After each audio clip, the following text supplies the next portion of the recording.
Okay, Anupama గారు చెప్పండి, ఎలా ఉన్నారండి? బాగున్నాను.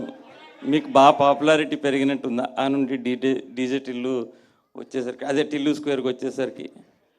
అదే అరుస్తున్నారు, అనుపమ అనగానే అరుస్తున్నారు అది కదా. అప్పుడు అరుస్తారు. సార్ ఈ సినిమాకి అనుపమ పాపులారిటీకి ఏ సంబంధం లేదు లేదు సార్. లేదు లేదు, నేను జస్ట్ ఐఎమ్ ఆస్కింగ్. చాలా ముందే మేము పెట్టుకున్న తర్వాత రిలీజ్ అయింది సార్. మనం ఏ ఊబిలోకి దిగాం మనం అని చెప్పి, ఎంత ఫాలోయింగ్ ఉందా, ఎలా సాటిస్ఫై చేయాలి దీన్ని అని పెట్టుకున్నాక రిలీజ్ అయ్యాం మేము. లేదు, ఆ నుండి చూస్తున్నాం కదా మిమ్మల్ని. ఈ టిల్లు స్క్వేర్లో you look different in all aspects. దీనికి ముందు కూడా అంటే వార్తలు వచ్చాయి, ఒక ఇద్దరు ముగ్గురు హీరోయిన్స్ అనుకొని వాళ్ళు ఎందుకో చెయ్యలేదనో మరి చేశారని ఏదో సంథింగ్.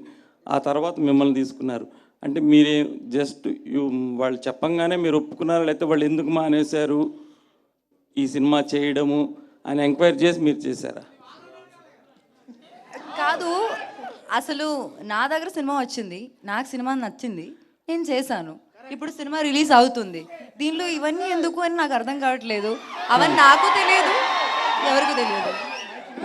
ఓకే, అంటే ఇప్పుడు ఆ నుండి మిమ్మల్ని ఇప్పుడు తీసుకుంటే మీకేమనిపిస్తుంది ఈ సినిమాలో క్యారెక్టర్ మీ కెరీర్ పరంగా కానీ?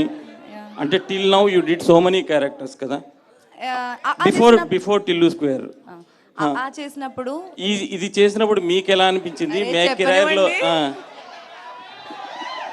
ఓకే, చేసినప్పుడు నా ఏజ్ 19 అండి.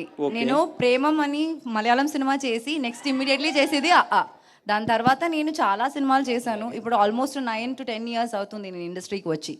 ఈ 9 years నేను చేసిన క్యారెక్టరే మళ్ళీ మళ్ళీ చేయాలని కోరుకోవడం తప్పు కదా అండి.